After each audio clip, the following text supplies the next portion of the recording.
Hi everyone. So I am here to do a little bit of a general intro into this vlog. I was supposed to film it properly while I was sitting down and had my filming setup going. Clearly did not do that, so we're just sticking with the vlog style. I am going to be reading season 2 of Criminal Intentions by Cole McCade.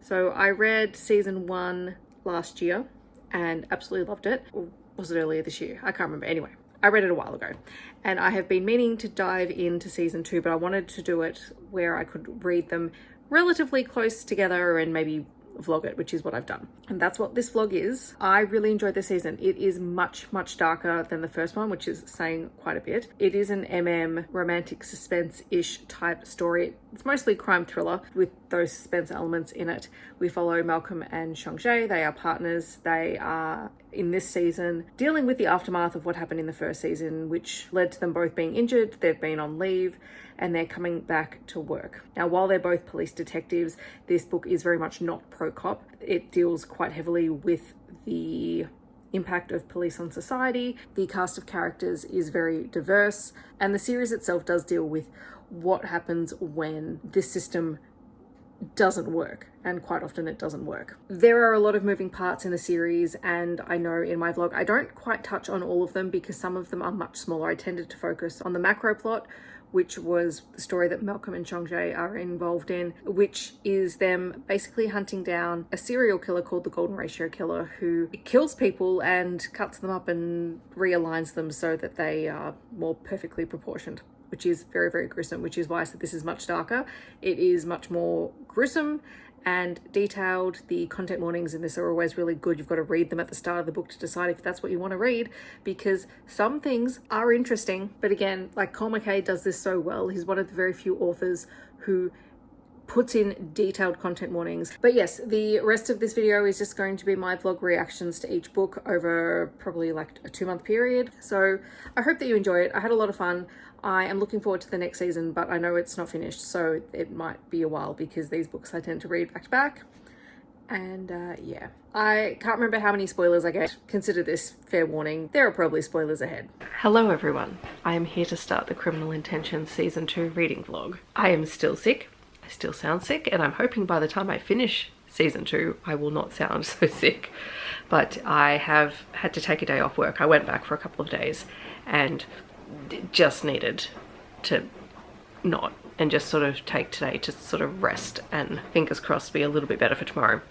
Anyway, the first book in season 2 of Cole McCade's Criminal Intentions series is called The Golden Ratio.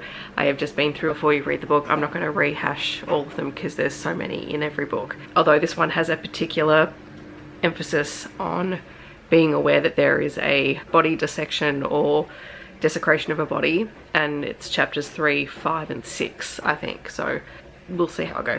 Anyway, I'm going to start reading now and I'll update you guys later on. So I'm just over 50% of the way through The Golden Ratio, and it is every bit as disturbing as one would expect from a Criminal Intentions book. It takes place 2 months after the end of the previous season, and Malcolm and Shang-Jie are still on suspension, but they are called back in by the FBI, or Shang-Jie is called back in by the FBI for a cold case that he was investigating before he left the BAU. That involves Shang-Jie and Malcolm being reinstated and basically assigned to this task force with a serial killer who is quite literally killing and skinning his victims.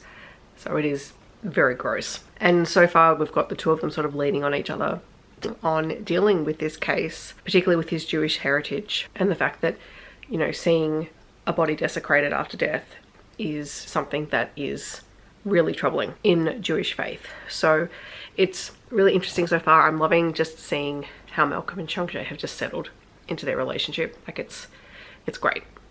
So I'm gonna keep reading and I will update you probably now when I get to the end. So I finished The Golden Ratio and I really enjoyed it. I mean, it's a really solid series, so I mean, what's not to like? But yeah, definitely not for the faint of heart. So if you're squeamish, read every content warning at the start of Cole McCade's books. Just do it. Save yourself the grief if you are not into real sort of crime solving things with very disturbed individuals. So I'm done with The Golden Ratio. I'll probably try and read the second book in the next couple of days. Where this left off, Malcolm and Shang-Jie are about to go to Los Angeles to continue hunting down the Golden Ratio serial killer. And he may or may not have ties to some characters from season 1. So that was an interesting reveal right at the end. I mean, clearly this vlog is going to have spoilers. I'm hoping that I will film a separate intro, then these sort of vlog reactions will come after that. So if you are not into spoilers, then you can, of season 2, which is called In Sequence, and it's only 167 pages. It is Friday night. I'm very tired, but I think I can handle 167 pages. So I will update you guys soon. The hoodie has returned because it's bloody cold. But I finished In Sequence, which was great and gory as per usual. And the thing that I loved about this one, because Malcolm and Wurrundjeri are now, you know, fully out of their comfort zone because they've been taken out of Baltimore, they're now in Los Angeles, they're working with the FBI on this case, and that puts a whole different set of constraints on their relationship, because Wurrundjeri is, you know, constantly around one of his exes who works for the FBI. He and Malcolm are trying to wrap their heads around this really horrific case, and all they want to do is buy an apartment together and not be involved in this case, and they're stuck here. And there's no sort of predetermined end date for it. So they're working through that. Again, with all of these books, check all of the content and trigger warnings in here, because they do begin to explore some of the things that kind of soothe Wurrundjeri's soul in a way. But also there's this really fantastic scene in this book because the murder victim in here has a son, and Malcolm is great with kids. He has to talk to the son because the son saw the crime scene. He was the one who found his mum, and it was just so well done in the way that he handled talking to a child who's been through a really traumatic experience, and you know, that was really great to see. Next check-in will be next book. Hi everyone, it is, what is it, the 13th now of May, and I have not read another Criminal Intentions book, but I will be planning on picking one up fairly soon. I have just spent the morning filming, so I've got 3 videos for Novelty Corner and 3 to edit for Little Bookish Teacher, including one of my shortlisted stacks. So I've got to do that. I've got to eat some food. I also have to read through some of my young adult review titles, the ones that were sent to me unsolicited. So we shall see how that goes. Oh my gosh, if I got lipstick everywhere, probably. And I've probably just filmed videos with lipstick everywhere. We're not refilming them. So I will hopefully be picking up the 3rd book for Criminal Intentions later today, so I will check in with you then. Okay, it is the same day. I just changed my top because I was cold. We are going to start Cold Calculation, which is season 2, episode 3 of Criminal Intentions. My gosh, today I cannot get words out. The number of times I have stumbled over words in videos, it's done my head in, honestly. I'm so over it. But anyway, we're gonna read.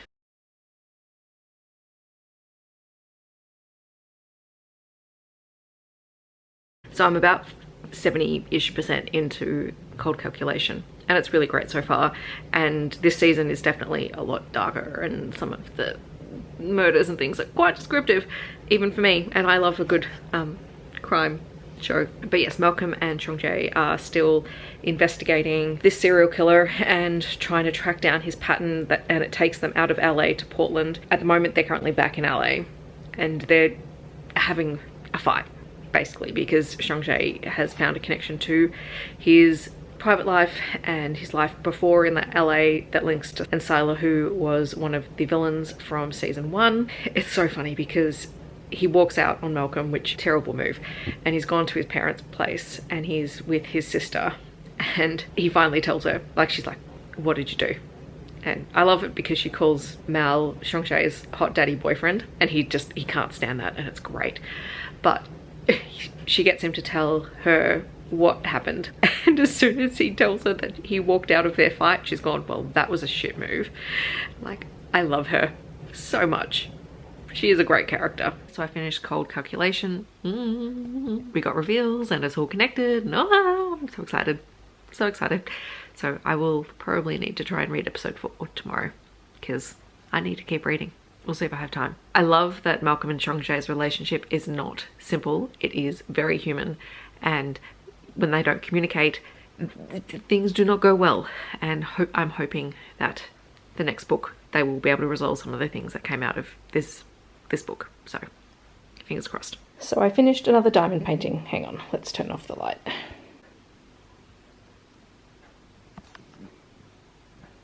It's a wolf. Hang on. I think it turned out pretty well. And I am back with episode 4, which is called Hard Angle. Again, I've gone through all of the content warnings. If I was to list them here, it would probably take about 5 minutes. So, as always, check content warnings, but I am eager to get into this one. And apparently the neighbours have people over, so if you can hear them, that's that sound. Yes, I am back in the Udi because I'm cold and the heater is on, but the heater's on because I'm trying to dry clothes on the clothes horse, not because I'm trying to keep warm. I think I just want to stop because this book is sort of resolving some of the issues that Malcolm and Xiangxie had in the previous book. And they're finally, getting a chance to talk about it. It just struck me how much I love the character of Malcolm. I mean, I love all of the characters in this series, but Malcolm in particular, because when we first meet him, and even now, he's kind of a lot and is just very world weary, especially at the start. And as he gets closer to Xiangxie throughout the series, like, he is so in love with Xiangxie, and Xiangxie is someone who has trauma responses to lots of things because of things he's been through. He has PTSD, he's an addict. He understands why Xiangxie might shut him out at times because that's how he processes, and that Malcolm himself is not perfect. And the reason he feels hurt by some of the things that Xiangxie does is not because he doesn't understand and doesn't realize what Xiangxie is doing, but that he has to process that within his own sense of self. And the level of self-awareness that he has is really fascinating. And that's sort of his character type and whatnot, but I just love when we get scenes like this where they're just talking and you just learn so much about them. Like, it's so well done. So all of these books end on cliffhangers because that's the way this serial works. You need the lead into the next book. But oh my god, on this cliffhanger. I do have other things to read this week, but now I just need to keep reading this series. Hi everyone. I legitimately cannot remember if I updated you at the end of the previous book, but anyway, I'm up to book 5, which is called Deep Spiral. And I'm just starting because the previous book ended on a cliffhanger with Malcolm and Xiangxie in the middle of a situation, and I just need to know what's going on. So I'm gonna read, and I will update you at some point. So that was a wild ride. I also may have said that at the end of every other clip I filmed after reading an episode so far, because a good 60% of this book is Malcolm and Xiangxie stuck in a movie theatre with a gunman who has locked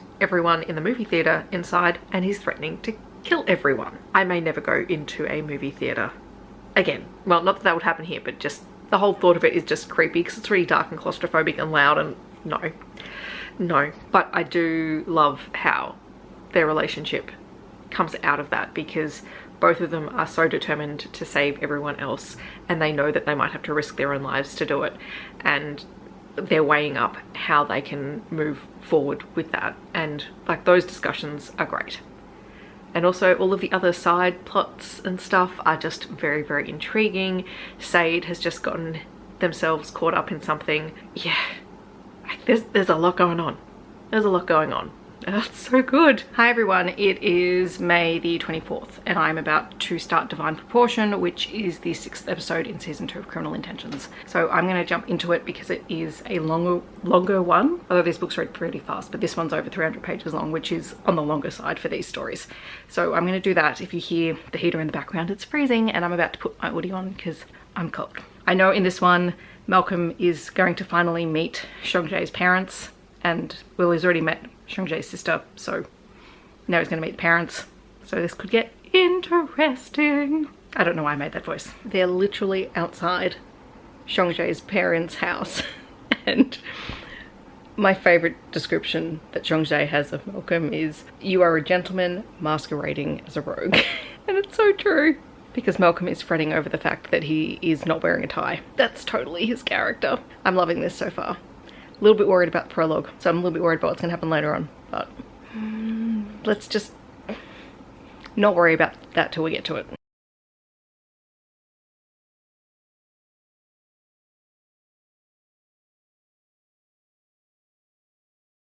Okay, I'm just going to lie here and hope that the sound carries because I'm tired.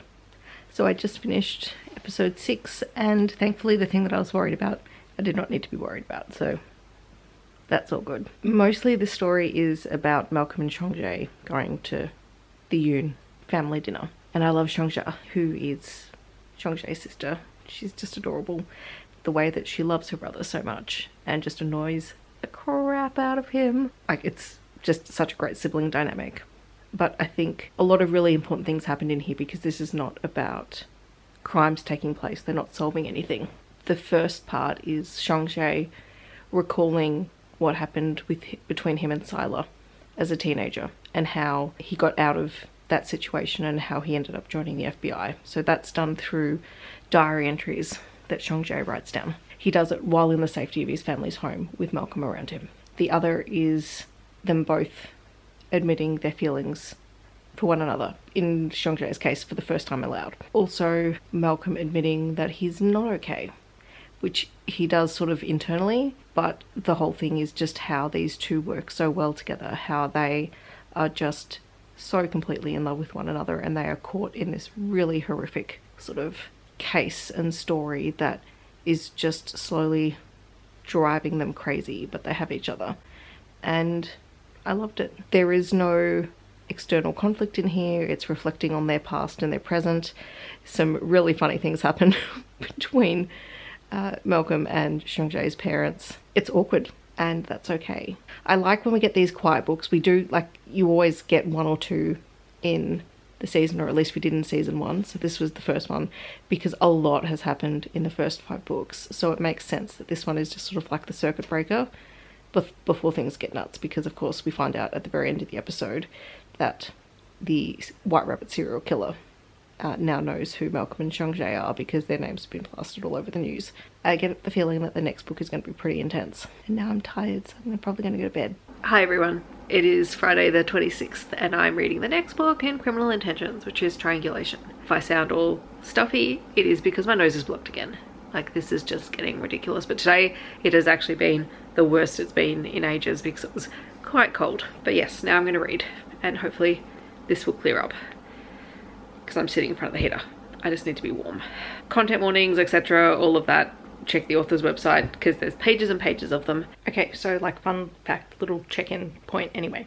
The previous book in this series, I think I said, was that, you know, nice little calm before the storm sort of story, knowing that this book was going to really intensify, and it has, because now Malcolm and Xiangxie are specific targets, and their family are potential targets as well for the serial killer. Part of the storyline in this has been trying to work out who Sila from season 1 is, like his actual identity, and that's sort of kind of been revealed in here. But interestingly enough, the very first chapter, so the prologue of this book, sets up the home invasion and murder of a family, or at least we see the sort of the murder of the parents. There are a set of twins who are in the house at the same time. They're 12 years old, Mick and Mita.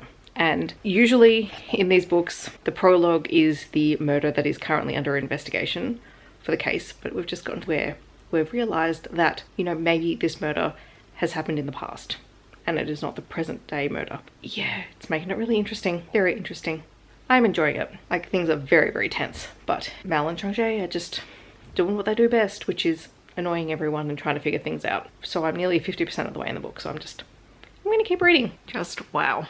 The revelations at the end of Triangulation are just on point, and Sila is still creepy as ever, even learning more about his backstory. Creepy, creepy, creepy child. What I really like about this series at this point is just how complex the relationship between all these characters are.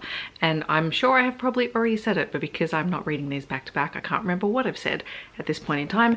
And I just am loving the dynamics, and especially Malcolm and Xiangxie having to deal with Xiangxie's ex, who is currently their boss, and their boss is really not okay. He desperately needs to see a counsellor, especially with what happened and the body that was revealed in this book. Yeah, I'm trying to piece things together and I don't know how to do it. I don't know whether this is like, my current theory is that it's an inside job and that the serial killer is someone who works for the FBI, but even then that would be too easy. I don't know where this is going to go.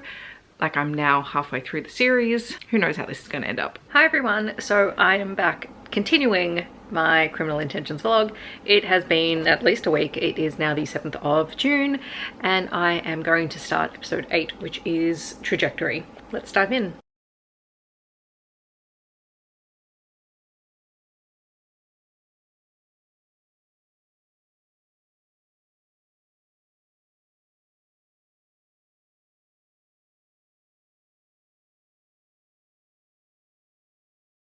So I just finished Trajectory, and this is a really interesting one because it is the FBI supervising agent really playing one another. And in a lot of ways, it kind of frustrated me a little bit in this book. Not Malcolm and Shang-Chi, because I love them as characters and we get to see their motivations. We don't get to really see Josh's motivations at all in this book. There's only a couple of moments. And part of that didn't sit right with me. I mean, like, we know that he's very good at his job. He is one of the supervising agents for the BAU. But yeah, I don't know how I feel about it. That said, Malcolm and Shang-Chi sort of exploring everything. I know I've said this in all the other videos, like the way that they are exploring themselves and this case and the impact it has on them. And in this particular case, they're really digging deep and trying to prove their theory, the one that Joshi is discrediting. They get there, and then of course we get to the end, and there's this reveal, which I can't talk about because I'm trying not to spoil, even though I'm trying to react to the books. But yeah, like, we're getting to the pointy end of this season of stories, and whew, it's going to be a doozy. And like, I'm not even really talking about the side plots because we have Anjuli and Gabrielle's story, and we have Said and Huang's story and everything that's gone on there, which I know I have not talked about, and that's all really important. But I think we're so centrally focused on Malcolm and Shang-Chi and the complexity of their relationship, but also how solid it is. Like, it's, at this point, it's solid. And just the moments where they are helping each other through trying moments, but also poking at each other because they know how to do it, and they know how to draw the strengths of one another out by literally annoying the crap out of each other, is, you know, fun and enjoyable because they're doing it to help the other person rather than to be absolute pests, although they are that too. I'm going to need to finish this series soon because I need to know what's going on. I am back with the next part of my Criminal Intentions Season 2 vlog. I have had a very lazy weekend. It is a long weekend here in Melbourne. I have literally just finished reading Sweep of the Heart. Live show coming at the end of the month. I probably need to read it again, but it's long, so I don't know if that's going to happen, but I can't wait to talk about this, like, honestly. And because I have watched my hockey team play their interstate at the moment, and I've been watching the live streams of their games, and they've lost both games this weekend quite spectacularly. I need to read something, and I would like to read something hockey, but all the hockey books are really long and it's already like 8 o'clock, so I think I'm just going to go with Criminal Intentions because it's under 200 pages and I will feel productive. Let's read. It's called Occam's Razor. It is, yeah, under 200 pages long. It is episode 9. We're getting into the thick of it. We're nearly there, which means, you know, I'm gonna have to start thinking about how I'm gonna edit this vlog. I can't even remember what was going on when I first started filming this vlog, so that's gonna be fun. But my goal is hopefully to finish it maybe by next weekend. I might just have to knuckle down and do this, otherwise this vlog is never getting done. So let's get reading. All right, so I have finished Occam's Razor, and just like the rest of the series, it was great. I am a little bit distracted tonight though. I kept putting it down to scroll. Yeah, Instagram and TikTok are not good for me at the moment because they are very distracting. I did finish the book. I really enjoyed it. We finally got the confirmation of who our main villain is. Like, we sort of knew at the end of the previous book, but now we have confirmed things through the gruesome, gory details of the case. The ending of this one, Malcolm's parents are threatened, and I love Malcolm's parents. I don't like that they got threatened. I will most likely be finishing this series sometime this week, so we're just gonna marathon straight through to the end now, I think, because there's only 4 books left. I want to know how it's all going to come together. And I think the other thing that I have forgotten to mention in this series, we have gotten a new side character called Adelaide, who is the temporary tech assigned to the Baltimore PD after Said went AWOL in the previous season. And she is autistic, and that causes a lot of social difficulties for her in the workplace and with interacting with other people. And she has this really beautiful start to a relationship with a character who may or may not be involved in some shady things, but totally seemingly out of his control. And I just hope that they're okay. Like, there was only a little hint of it in this book, so I really want to see how that plays out in the next couple of books, because I would like to see their relationship succeed. I think I've mentioned in previous videos, I'm not going to go through any of the content warnings and things now because there's just so many of them. Just go into it knowing that it is very bloody, gruesome, etc. And if you're borrowing the books out in KU, always just read the content warnings before you start reading. That's the best advice I can give you. So for now, I'm going to go to bed because I'm tired. So it's a public holiday today and I was doing one of my online PLs, which is all on Crafts Walk Week. So these are the cute little activities that I did. Can you see the frogs? Anyway, this bird sits on your arm. That's a little heart. And this was a foam print. Oh, it's upside down. It goes this way. A foam and marker print. And this is how the bird is supposed to sit, because the bird in the story that it was designed for is a really good friend to a giraffe. Okay, since I have the rest of the day to myself to do what I want, I'm going to at least try and read one more episode of Criminal Intentions today. I might try and read more than one. We shall see how I go. So episode 10 was Fractal Recursion, and this one picked up right where the previous one left off, like all of the books. So we knew that Malcolm's parents were under threat, and so this book spends a large portion with our villain on the phone to Malcolm and Shang-Chi, and we spend a lot of time in his head with the past and what he went through, which is disturbing, to say the least. But yeah, again, really well done. Very tense. I will say, in this case, something that I wish more authors would do in books like this. So we talk a lot about content warnings, trigger warnings, things that could possibly, you know, set people off for whatever reason. And for the first time in this one, we had an author's note at the beginning before all of the content warnings that states what to expect in the book. And yes, that is a spoiler and some people don't like spoilers, but there's plenty of warning that you could skip it and not read it.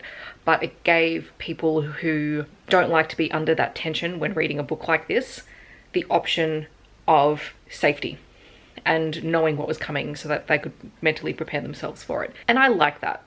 I think there is a lot of merit in that, because I do not always believe knowing the end of a book ruins the experience of reading the book. Personally, I know that every now and then I might look at the end of the book and it just helps settle me so that I don't spend the entire time under stress, which is not the same for every book. Like some books, it doesn't bother me. I don't need to know anything about it going into it. But particularly when you're talking about romantic suspense or crime books or anything where the outcome is entirely uncertain, if you have that kind of mentality where your body just goes under stress when you are not sure what's going to happen with characters or with the plot line, like it can be a really good option. And I have not seen it used this way in a book by an author before, and I thought that was really well done and really well handled. Yes, I think I'm going to jump straight into the 11th book and just keep reading, because why not? I may only read book 10 today because I probably want to read some kind of hockey romance tonight. I haven't read one for a couple of days. The way my brain works. I'm gonna go download the next book. So I finished Convergence, which was book 11. And there are 2 books left. The next book is like 130 pages long, and the last one is maybe 200 pages long. So can I do it? Can I finish it? Like, part of me just wants to do it because this vlog has felt like it's gone on for months, but also because now we're getting to the pointy end of the story. Everything is just leaving off on very specific cliffhangers that I just want to keep reading, because obviously in this book we found out that the major side character who was injured at the end of book 10 has survived and that they're okay. And Malcolm and Shang-Chi have finally figured out sort of who and where this final showdown between the White Rabbit and Scylla and them is going to take place, and so we're going to do it. Book 12 and book 13 are White Rabbit Part 1 and White Rabbit Part 2, and I'm thinking I might just maybe read both of them and then update you, so I may not stop at the end of White Rabbit Part 1. Okay, so I finished the last 2 books. They actually read super quickly, so they're all fairly short in the last sort of 4 or 5 books, and they go really, really quickly. We finally get the White Rabbit and Scylla reconnecting, and we, like in the last 6 books, we sort of pieced together their history, how they ended up connecting, how they interact with one another, and we finally get to the final showdown. And the one thing that I think was pretty clear in this series was that it was a lot darker, and that the crimes that were being committed were a lot more gruesome, and there's a fair amount of detail that goes into describing them, which I won't do on camera, but you know, as I've said the whole way through, you need to read the content warnings because Cole McCade does a really great job of letting you know exactly what you're going to get yourself into. You know, the White Rabbit is also nicknamed the Golden Ratio Killer. He is obsessed with finding patterns, and when he kills people, it's because of those patterns, and he's trying to correct their body shape and body type and so forth. So it's pretty gruesome. And in the previous couple of books, we've learnt why he uses the technique that he uses, and that's something that came from when he was waiting to go into the foster care system. And so by the time we get to the final showdown, it's quite a dramatic setup that he has put on a show, basically to test Malcolm and Shang-Chi, who are supposedly his final witnesses and final victims. And a lot of it centers around the theme of Alice in Wonderland, and so that is also creepy, but then Alice in Wonderland has always been kind of creepy. It all fits. I was just compelled to keep reading it. It's as simple as that. Like I think when you are familiar with the genre that this is written in, which is a crime, like a serialized crime show, but in book form, it's all designed to keep you watching, because while you have individual book stories, there is a massive story that is happening across the entire series, and we get that. There are also lots of little side characters and side plots happening, which I haven't really talked about because I think they will all become more prominent in the next season. At least that's the way that it seems, because we sort of only get bits and pieces here or there, like Gabby, who is Malcolm's ex's relationship with Angie, and sort of what they're going through, and the introduction of Adelaide as a character, and also there's an ongoing thread with the district attorney, who we all know through the whole series so far is not a good guy, and we start to see exactly what is going on with him. So like there's a lot of things still open and still hanging, which we didn't wrap up in here. And then of course we got a massive massive sort of reveal right at the very end for Malcolm, which is going to throw things up in the air, possibly a secret baby sort of plot, which I don't know how this is going to go, but okay, we'll see how this plays out. Definitely not something Malcolm saw coming at all.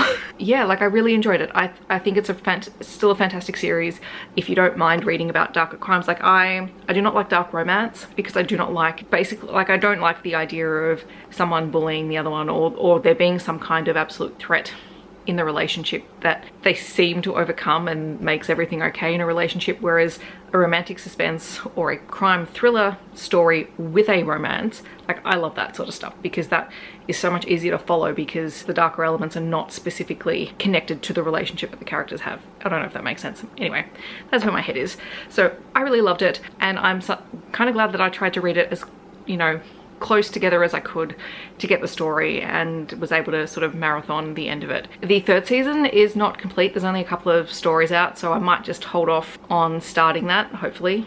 It's not like I don't have anything else to read. Got plenty of things that I can read in the meantime, but I am definitely looking forward to coming back and trying to figure out what is going on with this secret baby plot. Oh my gosh, that's gonna be fun. If you watch this portion of the vlog, thank you very much for sticking with it. I hope that people are picking up this series. Like, it is so well done. It is really, really good, and it is very engaging to read. Like, you speed through it. Now I'm going to try and figure out what I'm going to read next, because today's been a lot, but it was a good experience. Thank you for watching. Thank you for sticking around for this one. I hope that you guys are doing really well, and I'll see you in my next video. Bye.